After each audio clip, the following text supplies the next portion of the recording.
అదరగొట్టే కారం రంగు రుచి ఆచి కారం పొడి.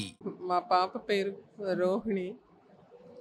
తను యుఎస్ వెళ్ళాలని ఎంతో కష్టపడి స్టెప్ 1, స్టెప్ 2, స్టెప్ 3లు మంచి స్కోర్తో ఒక 10 ఇయర్స్ దాకా చదివి అక్కడికి వెళ్ళి అక్కడ రెసిడెన్సీ కూడా మ్యాచ్ అయింది.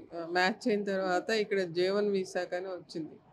ఇప్పుడు J1 వీసాలు మొదట బ్యాన్ చేశారు. తర్వాత తను వెళితే తను రిజెక్ట్ చేశారు. తను ఆ డ్రామా భరించలేక సూసైడ్ చేసుకొని చనిపోయిందండి. ఈ చనిపోయిన పాప నాకు మేనగాళ్ళు అవుతుంది. ఆ అమ్మాయి ఎంబీబీఎస్ రష్యాలో చేశారు. తర్వాత తను స్టెప్స్ కోసం అని చెప్పేసి ప్రిపేర్ అయ్యి అమెరికాకి వెళ్ళాలని చెప్పేసి అప్పటి నుంచి ప్రిపేర్ అవుతున్నారు.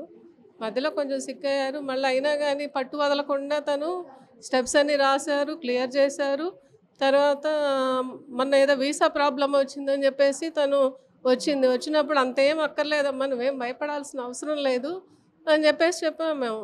అంటే పర్లేదు అంటే అని చెప్పేసి అన్నారు. అనిన తర్వాత మరి ఈ రకంగా అవుతుందని మాకు తెలియదు. అదే చాలా బాధాకరంగా ఉంది మాకు. ఇట్లా మా వదిన గారు డాక్టర్ రోహిణి గారు ఇలా అకస్మాత్తుగా చనిపోవటం మాకు ఎంతో బాధాకరంగా ఉంది. ఇది మేము అనుకుంటుంది ఏంటంటే తను యుఎస్ వెళ్దామని ప్రిపేర్ అయ్యారు exams. So meanwhile steps clear చేయడం కూడా జరిగింది.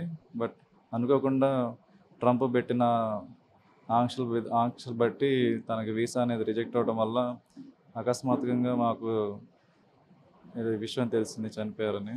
సో మాకు ఎంతో బాధాకరంగా ఉంది. మేము ఎంతో దిగ్భ్రాంతిని వ్యక్తపరుస్తున్నాం.